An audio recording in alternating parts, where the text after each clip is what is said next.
Hello everyone and welcome back to my channel. My name is Rachel Ray and today we are here again with the one and the only Mr. Ray. Say hi, Mr. Ray. Hi everybody. Welcome to the Weird and Wacky. Mr. Ray, my husband. Today we are going to be working on the Mystery Christmas Diamond Painting from Diamond Art Club. I have all the links to things that I'm using down below. This kit is no longer available. It was a limited edition. It was sold out. So I am working as fast as I possibly can to get it finished so that you can see the end result. And before I lose steam, because, you know, the holidays are over. But without further ado, I'm going to hand the reins over to James. What are we talking about today? Well, today I thought that we would do a back to school special. Ooh. Because everyone is back to school for 2022 and it would be interesting to talk about school related stuff. School related stuff. Okay. That's correct, yeah. So that's it. Okay.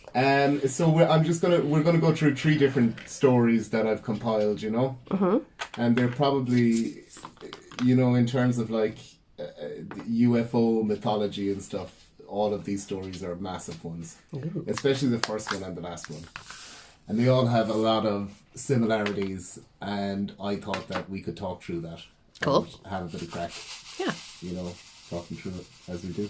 As we do. So that's the story. Should I just start today? Yeah, sure. Yeah, so the first story is, this is probably one of the most famous UFO incidents in Australia, certainly, but probably in the world as well, you know? Oh. And it's one of the largest kind of mass sightings ever. Ooh. Yeah. So it's like April the 6th, 1966, you know? Okay. And we're in this suburb just outside of Melbourne. It's called Westall, and there's this high school out there, like Westall High School, you know, and it's either right beside or very close to like Westall Primary School, yeah. Is this what province is this in? This is in Victoria, so it's near Melbourne. Okay. Yeah. Which is down on the kind of south coast, you know. Yeah. So So anyway. They're inside in this science class, you know, and it's being taught by this guy Andrew Greenwood. He's going to be a major character in this, yeah. Andrew Greenwood. Andrew Greenwood is a science teacher, you know. Okay. And he's having a science class, as you do. And then suddenly someone kind of breathlessly runs into the room, and they're like, "Oh my God, Mr. Greenwood, there's a UFO outside. There's a UFO outside." And he's like, "What?" And they're like, "Oh, there's a UFO outside." And there was only about 5 minutes to go in the class, so he was like, well, let's go and check it out, you know? So they all get up and they walk outside. And what follows then is just this absolutely crazy event where over 200 students at this school and Mr. Greenwood claim to have seen a UFO. Wow. Yeah, 200 of them. And this is in like 1966 as well, you know? Yeah. So there's loads of different versions of the story, but from all of the different ones that I've pieced together, what seems to have happened is that they went out and there's all these kids. When Mr. Greenwood's class got out there were already a load of students standing around, you know? Okay. And they're standing around on the, you know, I guess you would call it the playground or whatever, you know? And there's differing versions of what they saw. Yeah? Somewhere between 1 and 3 of these unidentified ships, you know? Okay. And they're described in different ways. Like, a lot of people describe them as silvery metallic. My favourite is a kind of shimmering, greeny, purple metallic shape, you know? Yeah. And they said that it, like, flitted around very unusually, not like an aircraft, you know? Like it would look like it was coming down and then it would be pulled over this way, and then some people even report it disappearing and reappearing in different areas, you know? Like themselves? Or the ships? The ships. Okay. Or ship. There's somewhere between 1 and 3 of these. Right. Okay. Yeah? Okay. And then basically what they say is that this object is going around, and then it kind of, it flies over and goes to ground, yeah? In this area, which they called it like the oval, you know, which is basically it's a field. That's what you would call a football pitch or a football field, or, you know, I don't know what they call it in the States. We would call it a pitch, like. A football field. It's a football field, yeah. It's like the football field where you play Australian football. Yeah? Okay. But it's also part of this nature reserve. And it's actually, when I was watching one of the videos, it's actually a block away from the school. Like, there's a block of housing in between it and the school. So when I first read the story, I assumed that there was, because the kids go, well, it just started to go down, so just a bunch of us took off and we started running towards it, you know? Yeah. And then we jumped this fence, and, you know, we used to do practice football on the oval, and then adjacent to that is the Grange, and we used to do like cross-country runs and stuff like that, you know, in PE class or whatever, you know? So they said that it went down, yeah? Now, another part of the story, important part of the story, is that the headmaster of the school reports having come out into the playground and been like, something like, Greenwood, you know, you flaming gla, you know, what do you think is going on here? And the headmaster said that Greenwood said to him, did you see it? Did you see it? Did you see the UFO? And he was like, no, I didn't see the UFO. What I see is a science teacher out here with 200 kids going crazy, and half of them are running off the school property. This is really bad, you know? Right. So they go off to find the kids, like, and the kids then, they said that they, what is it, like, they went down, yeah? And the ship basically lands in this Grange area in a pile of trees, yeah? Right.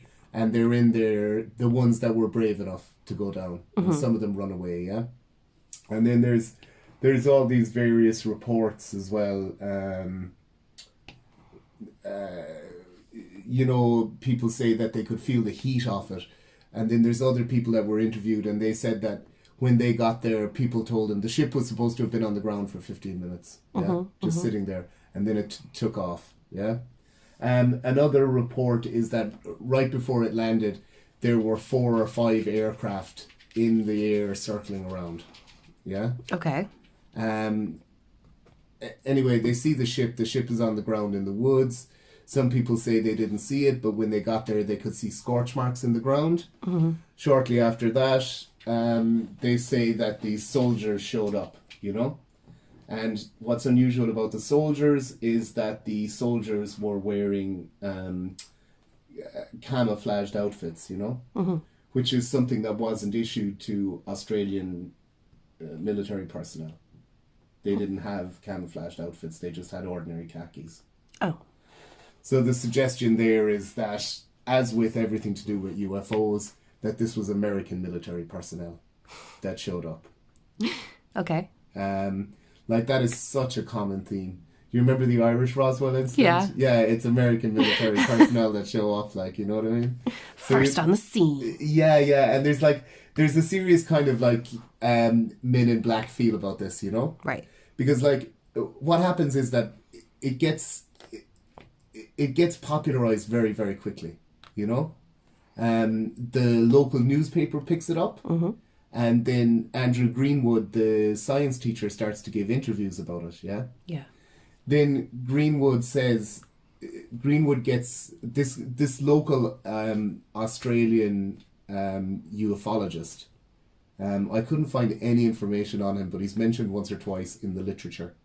His name is Kirby, yeah? So this guy with only a surname, he's like Prince or Madonna or something.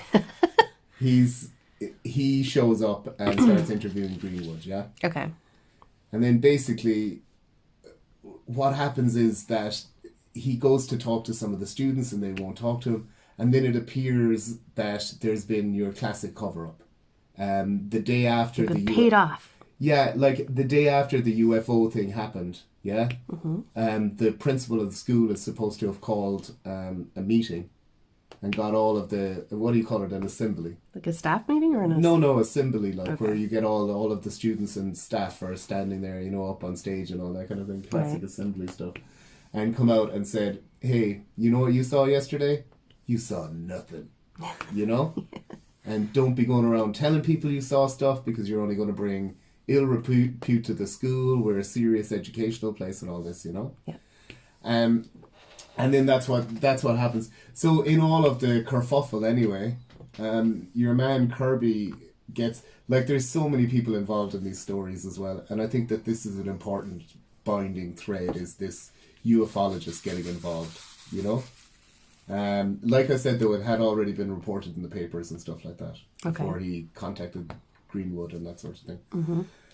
So anyway, he gets in contact with this guy who is Professor James E. MacDonald, you know? Mm-hmm. And if you have even a passing interest in the UFO phenomenon or anything like that, like, you know who James E. MacDonald is.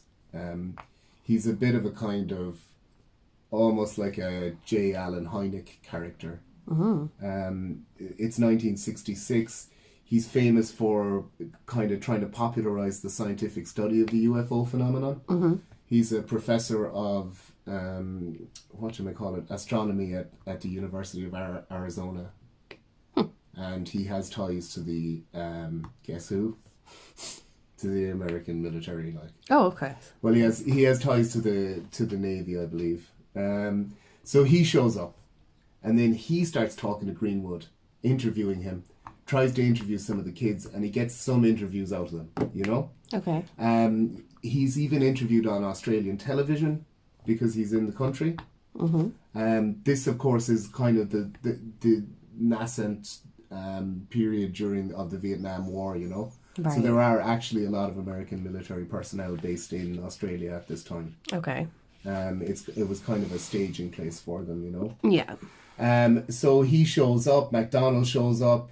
There's a huge amount of kind of kerfuffulating then, I suppose you would say. Greenwood claims that the Board of Education threatened to fire him for alcoholism. He says he's a teetotaler. I mean, like, do you know, like, just working in education myself, like, there's absolutely no way you're going to have kids out on a playground and then you're going to let them go off school property while you're there watching them.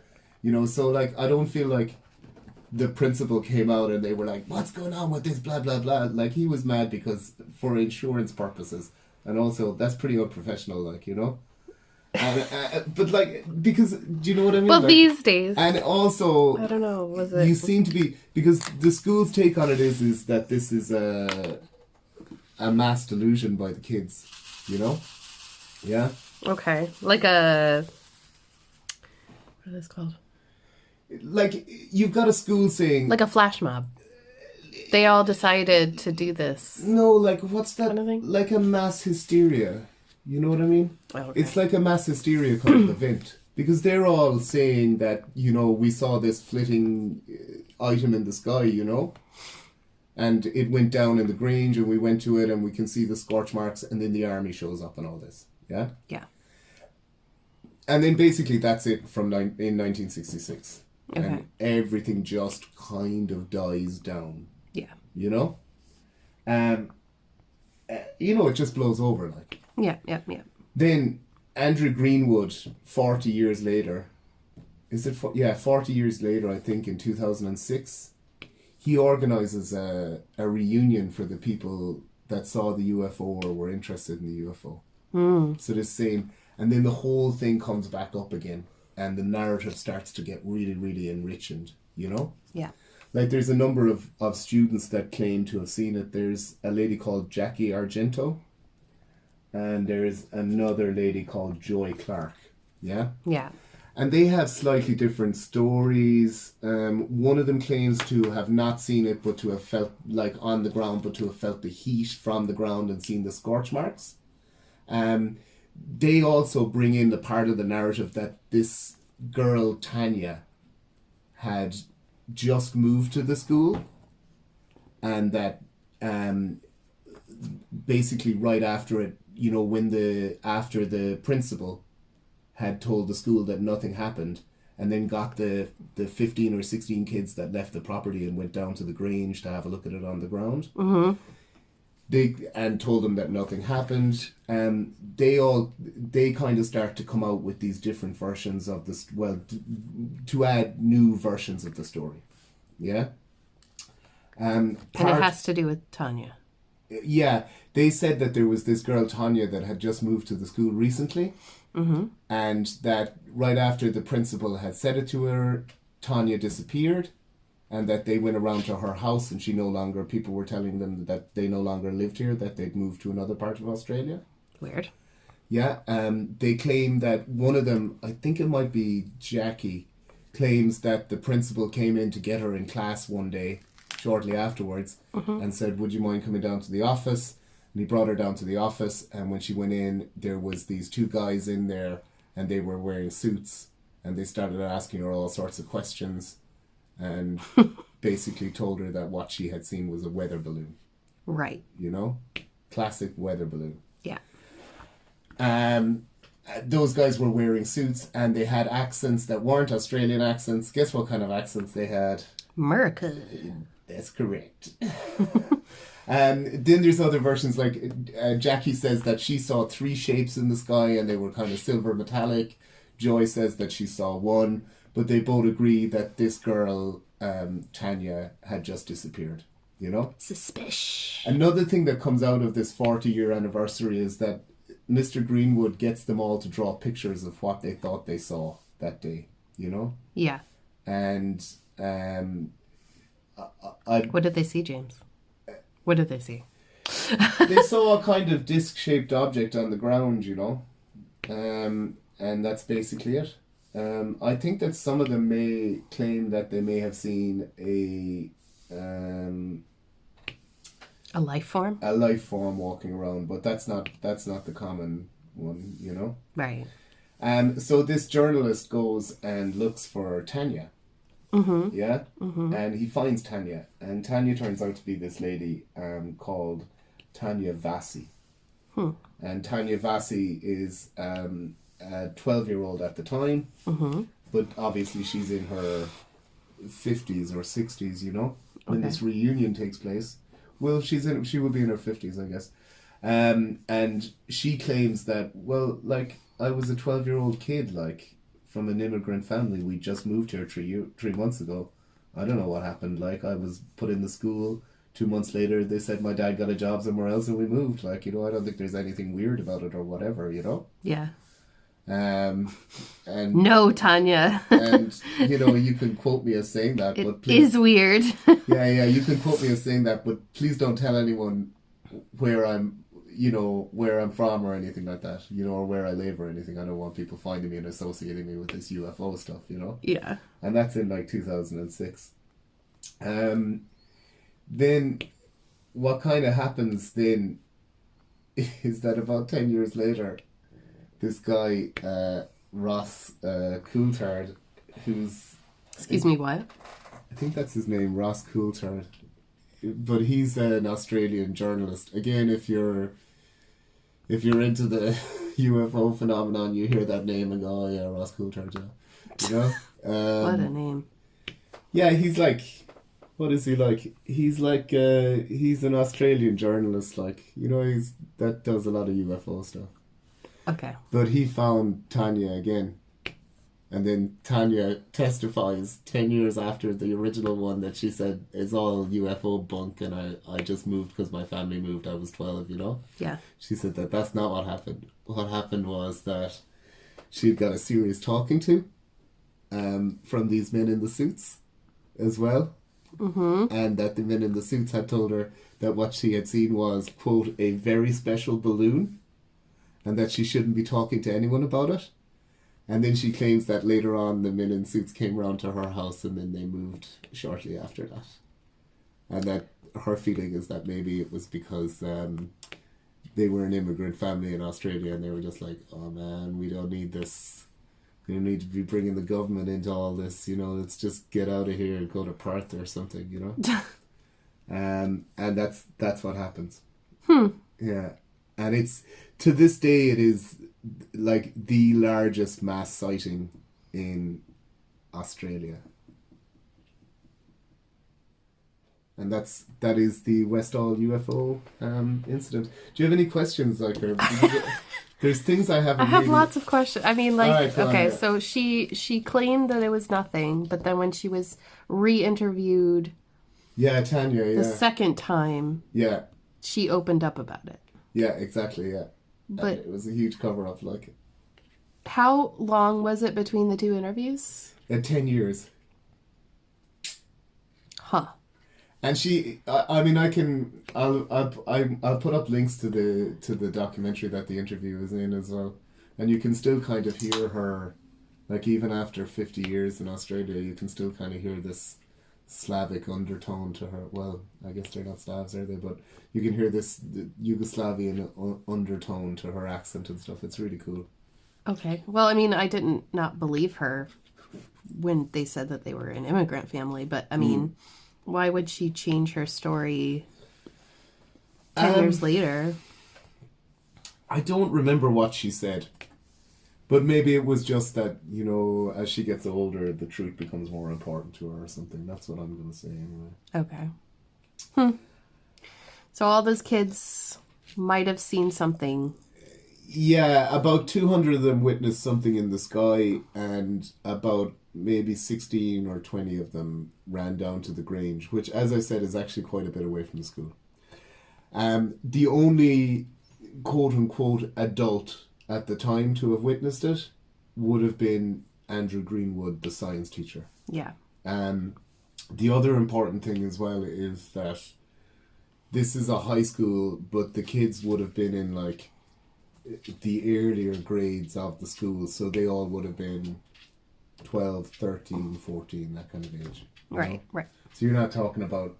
they're not seniors. Yeah, they're not seniors. They're not, like, kids that are, like, 18 or whatever, you know, 17, 18 or whatever.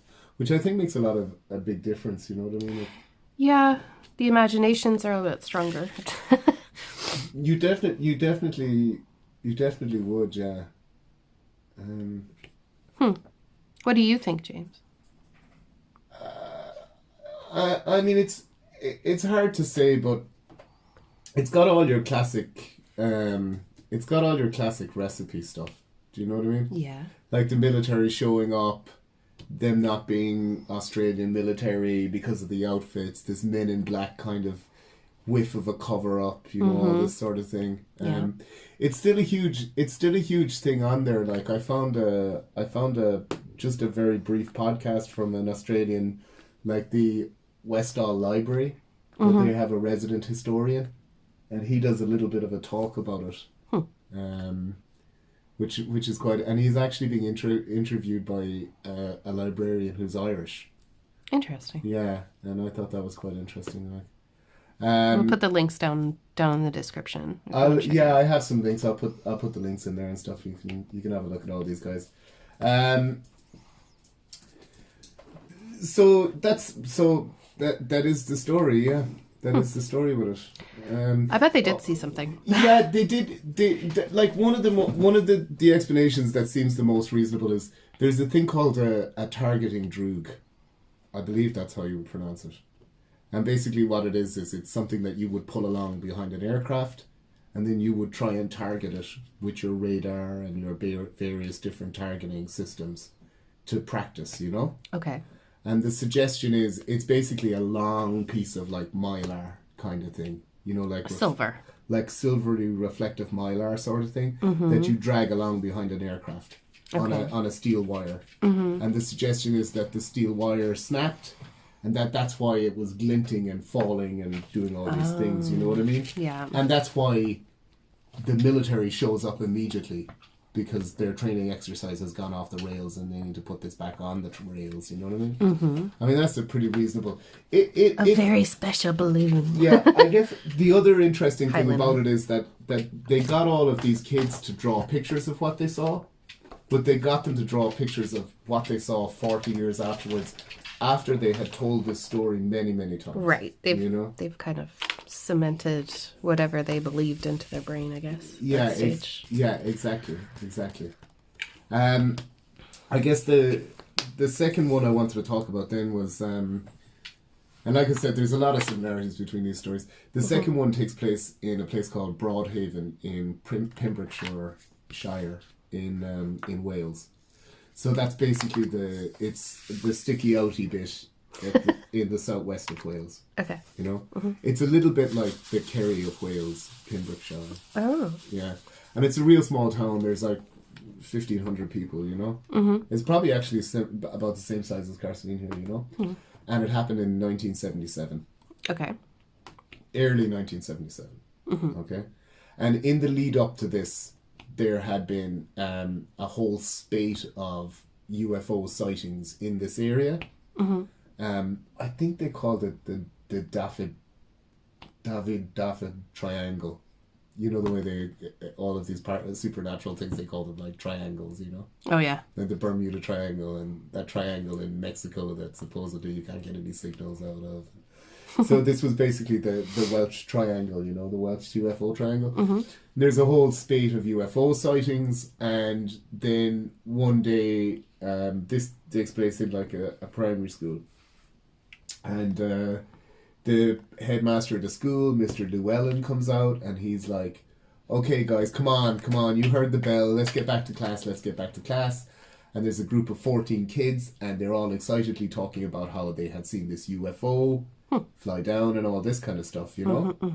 And Mr. Llewellyn is like, what are you talking about? And they're like, there, you know, just beyond the wall, in that field, in the woodland, in the field. It went down in the woodland, in the field and all this.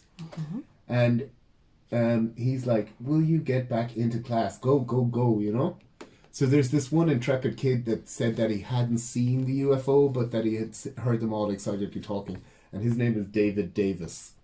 The only way he could be more Welsh is if it was Daffyd Davis. Do you know? I wonder if there's anyone named James. There definitely is, yeah. Jimmy James. There definitely is.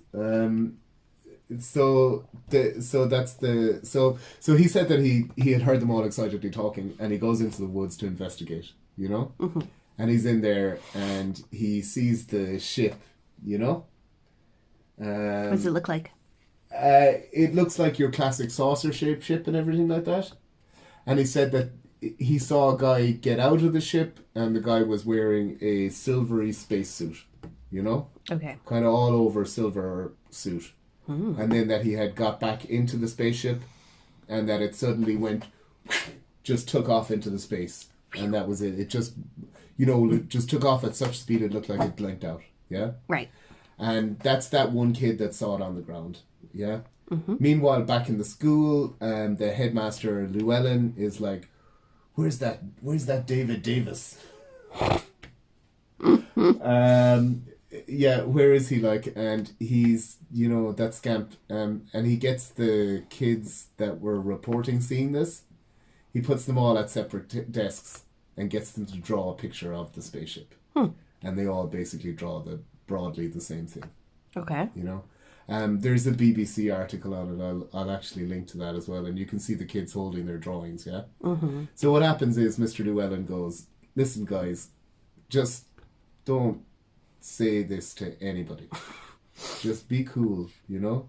They were not cool. We are a house of education.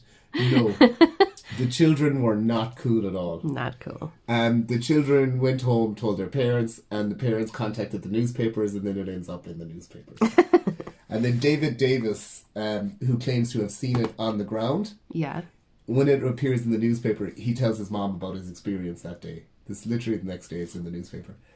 The newspaper comes, they take the photograph of the kids on the jungle gym with the UFO posters, yeah? And David Davis tells his mom, and then in a podcast I heard where they're talking to Davis, and he gives a completely different story about how he came across the UFO to what he does in the BBC article, you know? But he says that his mom knew a vet, was friends with a vet, and the vet was a member of a local UFO organization. So he came over and interviewed him. And then that's kind of where the lore gets started there. Is he a Men in Black character as well? There's no Men in Black characters in this particular story. Oh. But again, it has the same qualities like the the drawings of the UFOs, you know, children locked in educational settings break free to roam in the adjacent woods where they experience life-altering situations. Was there any mention of the child of Aquarius or anything like that? There isn't at all, no. It seems very... There isn't, no. But they all, I mean, like they were saying, oh, well, you know, all the kids drew a consistent UFO. But like, if you took 10 random kids right now and sat them down and told them, you've just seen a UFO, draw me what you saw. I'm willing to bet that they would all draw broadly similar things. I'm really curious now because I know that there's a lot of parents watch us. Okay. I feel like we should do a thing. Let's do a thing. So if you sit your kid down and say, draw me a UFO, right? Yeah. Then I want you to put that up on Instagram and tag me in the photo. I want to see how alike they are without them even like knowing me or anything. Like just ask them to draw a UFO and see what they draw. Because I bet you it's going to be exactly the same thing. Yeah. That would be interesting, yeah. If you want. No pressure. So should I go on? Do you want to keep ask going. Me, do you have any more questions about this one or anything like that? This one not is really. It's a smaller one, but like it's just kind of striking the similarities, you know. Again. Yeah. I mean, with the school setting and everything. Yeah, and the main experience taking place in a wild area adjacent to the you know, the top down control of a school. Yeah. Do you know what I mean? Yeah. I just think it's interesting. The next one then is probably one of the most famous mass sightings ever, you know? Oh, yeah? Yeah. It's recently been in a documentary by a guy called James Fox called The Phenomenon. Okay. Which is about the UFO thing, you know?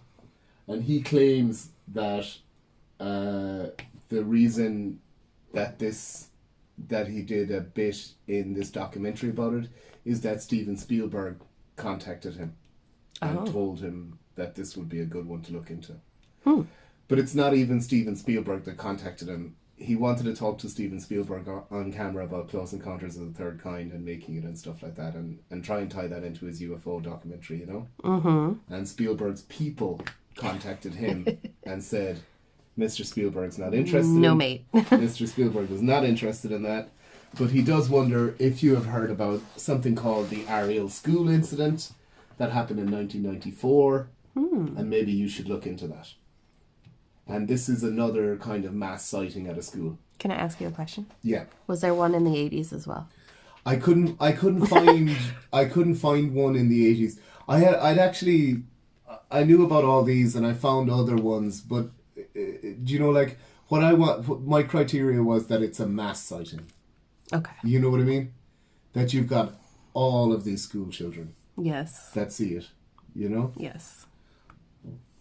Again, in the Broadhaven incident, no adults witnessed the UFO. Do you know? Yeah. But there was UFO in the air. I'm not entirely sure what happened in this Ariel school incident, you know? Because it feels to me like how quickly everything happened makes it feel like there was also a spate of UFO sightings or reports across Zimbabwe at the time. Oh. I would think. Zimbabwe, huh? But I can't really confirm that. Yeah, this takes place in Zimbabwe. It takes place in a very rural part of Zimbabwe, yeah? Okay. Called Ruwa, I think, which is 22 kilometers southeast of the capital, Harare. Yeah? Okay. And like they describe it as like a really small town. Again, there's a BBC video where they interview the kids, yeah? Mm-hmm. Because what happens here is that 62 children at the school claimed to have seen a UFO that had hovered over the school. Mm-hmm. They claimed that there was 1 to 2 UFO or 1 to 3 UFOs, silvery balls, and then they claimed that they saw it go down in a piece of woodland or bush, adjacent to the school. They ran into the cusp of trees, and there it was, landed on the ground. Yeah? Yeah. What they claim happened then is that out of the top of the UFO, without a door opening or anything, just this human started to kind of materialize out of the top of it. You know? Okay. And then he landed on the ground and started walking around. Yeah? Okay. Then another guy starts to come out the same way, just materializing, like kind of rising up out of the actual wall of the UFO at the very top of it. Okay. And floated down to the ground. They're all walking around. And then, they don't seem to notice that there's like 62 kids standing there. When the first guy appears, when the second guy appears as well, half of the children run off. Yeah? Yeah. So it's kind of only these older kids that are left there. Yeah. I guess the other thing about it as well is that, like, it's a private school as well. So these would be well-to-do children, do you know what I mean? Okay. Like, this isn't a public school. Like, this is one with fees. Right, okay. So the kids said that they claimed that. Some of them ran off. And then basically what happens is that the actual teaching staff and everything were inside in the school. They were not outside at this time. And the first that they hear about it is when the first group of children that run in and tell them what's happened. Yeah? Yeah.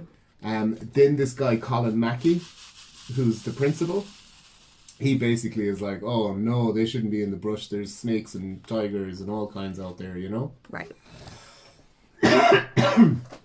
So he goes out and gets the kids to come back in, and they're all excitedly talking about how they've seen this thing and it just took off, yeah? Mm-hmm. And he says, oh, pish posh, this isn't true. And he takes them into one of the classrooms and sits them all down at separate seats, just like Mr. Llewellyn did, and gets them to draw what they saw. And they all draw roughly consistent UFOs with 2 people outside. Okay. The 2 people are supposed to have had cat ears. Yeah. Although, because I'm so bad at taking notes, I don't remember if there was a person outside of the UFO in the Australian incident that had cat ears, or if it was this person here. Yeah? Anyway, this all goes on at the school, yeah? Mm-hmm. Colin Mackey picks up the stuff. He goes, children, do you know what you saw out there? You saw nothing. You know? Yeah. Don't tell anybody. Like, just be cool. Yeah? Were they cool? No, they weren't, no. They went home, they told their parents. The parents rock up the next day to the school and start saying, why are all our kids telling stories about being out in the woods and seeing the silver ship and all that? Colin Mackey's like, in my defense, I thought I'd get away with it. And then all of this happens. Because of the brouhaha that's caused here, this guy called, and I have written his name down, Tim Leach, who works for BBC in Zimbabwe, he gets a phone call from the higher-ups saying, there's been this UFO incident, you're going to have to go to a school. And Leach says, are you kidding me, UFOs? That sounds like rubbish, like. Give me a proper assignment, like, And they're like, no, that's your assignment. Go down to the school, interview these kids. And that's the actual video footage that I'll be able to link up here, So anyway, Tim is like, gee, if I gotta go down there, I guess I better get on to someone. So he contacts this lady called Cynthia Hind. And Cynthia Hind is a prominent ufologist in South Africa and that area, I'd never heard of her, but I googled her, and she does have a shed load of books. Yeah. She comes and she interviews the kids, and she takes down their notes, and she says, this is absolutely incredible. So she contacts someone else in the ufology world. So this happens in September, yeah? And in November of 1994, Professor John E. Mack shows up in Zimbabwe to interview the kids. Do you know who Professor John E. Mack is? Mr. McDonald. No, John Mack is this Harvard professor of psychology at the Harvard Medical School, who was he was a leading expert in teenage suicide prevention. He had written a lot of clinical manuals and stuff like that. Okay. And then sometime in the 80s, he starts looking into abduction stories and stuff like that. And he kind of really popularizes the abduction story, hypnotizing people to get their stuff, all this kind of thing. Yeah. He basically does all that. And because he's got involved in that in the 80s, maybe even the 70s, but definitely in the 80s, because he's got involved in that, Harvard are really annoyed with him. You're not supposed to be looking into stuff like that. So at the time when he's in Zimbabwe, Harvard is trying to kick him out, for unprofessional study. Yeah. Or whatever, you know what I mean? Mm-hmm. But to say that that Johnny Mack is a bigger character, he's a bigger character than the veterinary member of the UFO Society or James E. MacDonald. Now, I know what you're thinking. Both of these big shot professors, their middle initial is E. Mm-hmm. Yeah, you're right, it is. I'm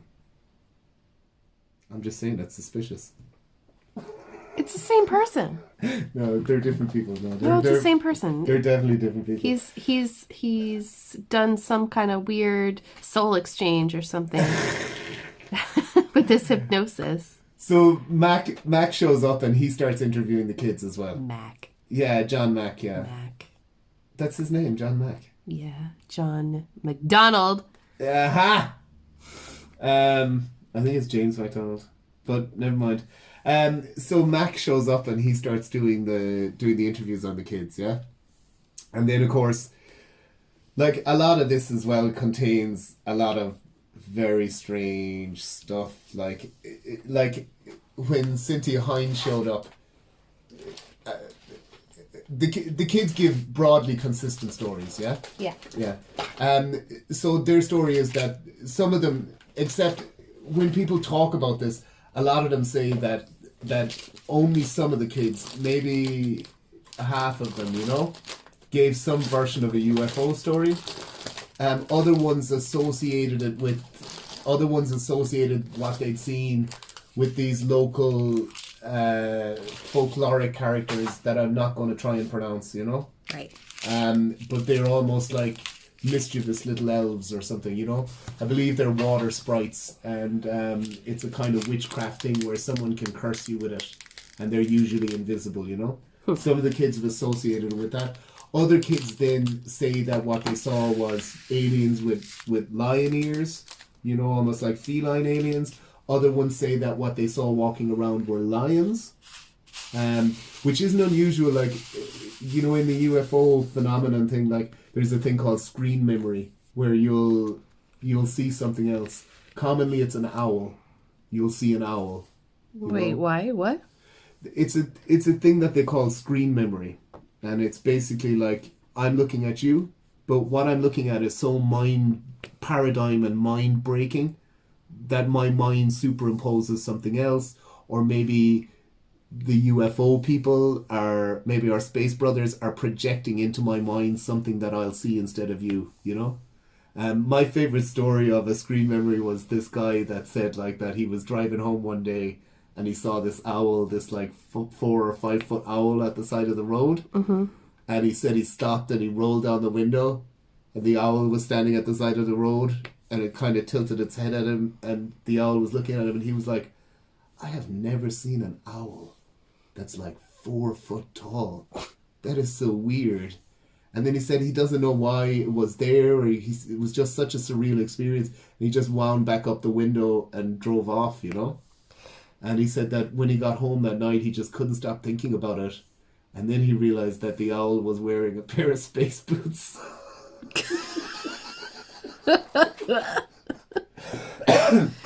But that's your classic screen memory, Do they, okay, so I do know a little bit of psychology, but not a lot. But there is a trauma response when you see something that's so scary or so unbelievable, or that you block it out. Most of the time you just block it out. Like you literally can't remember. Yeah, that's what they say, yeah. An owl with space boots. An owl with space boots. And then other ones, like, a lot of the older kids as well say that, they had the classic message from the aliens that things are going pretty bad environmentally and that we need to cop on, you know? Yeah. So that's your classic Space Brother message. Okay. One of the kids even has this thing where they say that the alien showed them the future getting progressively worse and worse and worse. I even read a thing where a journalist claimed that they tracked down this lady. Like, this was 1994, Yeah. Like, these kids would be my kind of age. Do you know what I mean? Mm-hmm. And that he tracked down the lady, and she said that most of the images that they've shown her have come true, and that she's very, very worried about environmental collapse and stuff like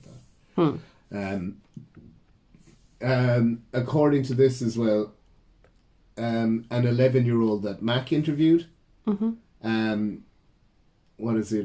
said that they warned him about something that's going to happen.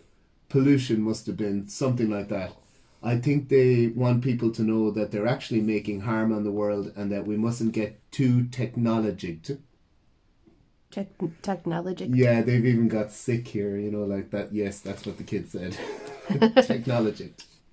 And that's the thing. Then they've got this, they've got other stuff as well. Like, a lot of people have kind of, criticized this because Hind basically the day after, 2 days after the incident happened, she rocked up to the school with the BBC guy Tim Leach, and they started filming and interviewing the kids, Yeah. And Leach, do you remember the guy that said he didn't want to be there? Yeah. He said, like, I've been in war zones and I've filmed in war zones, but I just wasn't prepared for anything like what I experienced that day. All these kids telling their stories and stuff, That's what he says. But the some of the what would you say? Some of the criticisms of it, is that basically she was interviewing the kids in groups of 3 or 4, Yeah. and allowing them to construct the story as they were going along. Yeah. Okay. Yep. The other thing about it then is that, like, as soon as you get, like, at that time, 1994, Mack would have kind of been at the height of his powers. Do you know what I mean?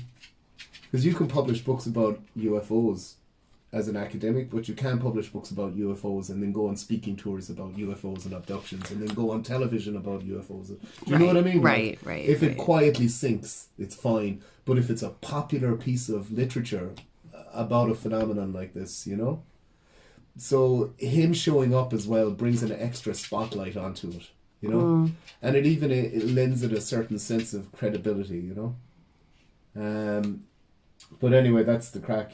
I thought it would be the opposite, but I suppose in the UFO community, is that what you mean? In the UFO community, it brings it a bit more credibility or something? No, I mean in the general culture, Like he would have been on the Late Show and stuff like that talking about this. Do you know what I mean? Talking to Johnny Carson or whoever, you know what I mean? Yeah. Like it's like, and he's not like there's one thing to be said. Like, do you know where Temple University is? Yeah. Like there's another guy that does work. Is his name Jacobs? David Jacobs, maybe? But he does work as well on hypnotizing people and getting them to recall their abduction experiences and stuff like that. Luna, baby, go to lay down. Go on. But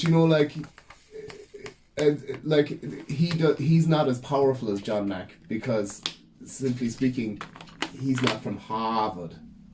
Do you know what I mean? Like there's those, like, it's just the way it is, kind of, really, So I suppose that's kind of it. And this one again, like, is kind of experiencing a resurgence in popularity. Is it? But I think so, yeah, because it's been in that one, The Phenomenon, like, you know. But it was always quite a famous one. But it has the same themes as the other one, where children are basically the only observers of this physical object up close, you know? Right. Only children can see it. Exactly. So. And it happens outside of a school in a wild area, you know? Mm-hmm. You've got that, like I said, that very top-down control, and I mean, you might even say indoctrination that you get at a school, you know? Yeah. And then the freedom and wildness of the bush, you know? Just adjacent. Right. There's the kids drawing the UFOs. Mm-hmm. There's the being told not to say anything and that making things worse. Kitty. And there's the involvement of UFO people. Oh, don't step on Wait, there is a cat there, right? Yeah. Gigi, please. So that's it. Those are the 3 famous school mass sightings of unidentified flying objectos.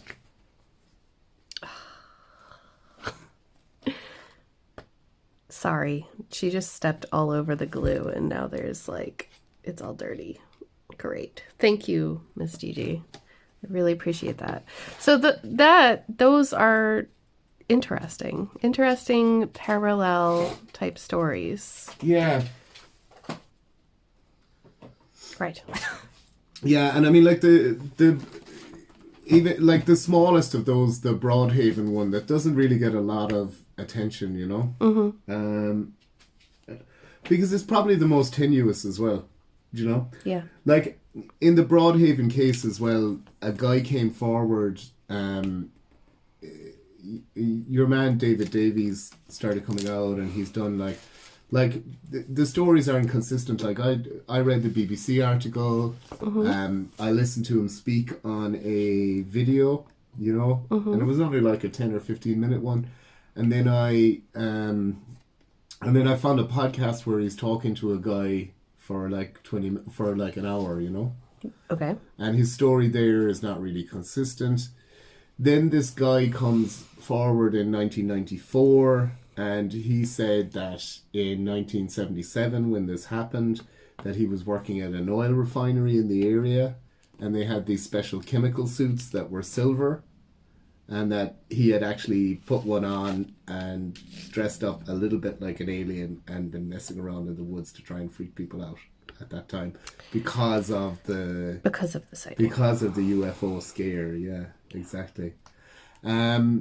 Then there's a quality as well about when people start to tell a story or remember something, the memory is never, like, you can, you know, like that Irish saying about, like, you know, like tails get heads and legs put on them, you know. Yeah, well, I mean, that's the thing about memory isn't consistent. Yeah. I mean, I have vivid enough childhood memories that I'm pretty confident didn't go down the way I remember them going down. Do you know what I mean? Like, So again, like I said, it's just the parallels are interesting.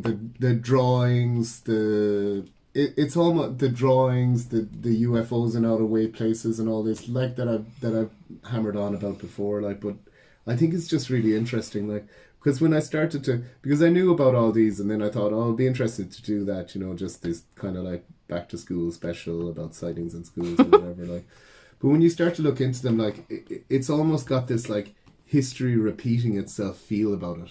Right.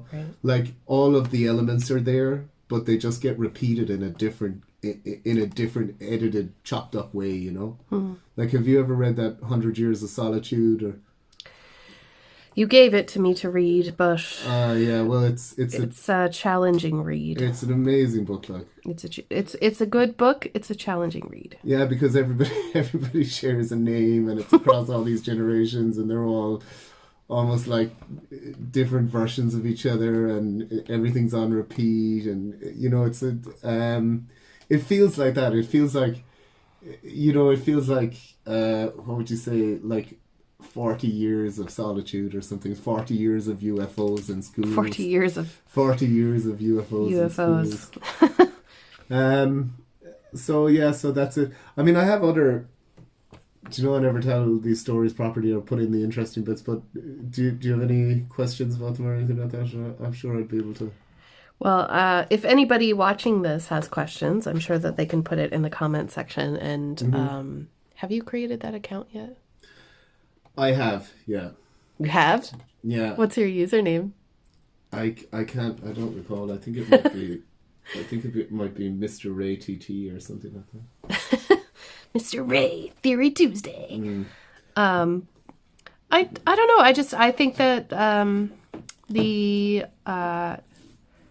Mack guy is definitely looking for fame, in my opinion. Yeah. Do you know how he died? How? He died in a car accident while he was visiting London. Got knocked down in the street. Wow, really? Yeah. That's strange, isn't it? It's not strange if you're getting too close to the truth.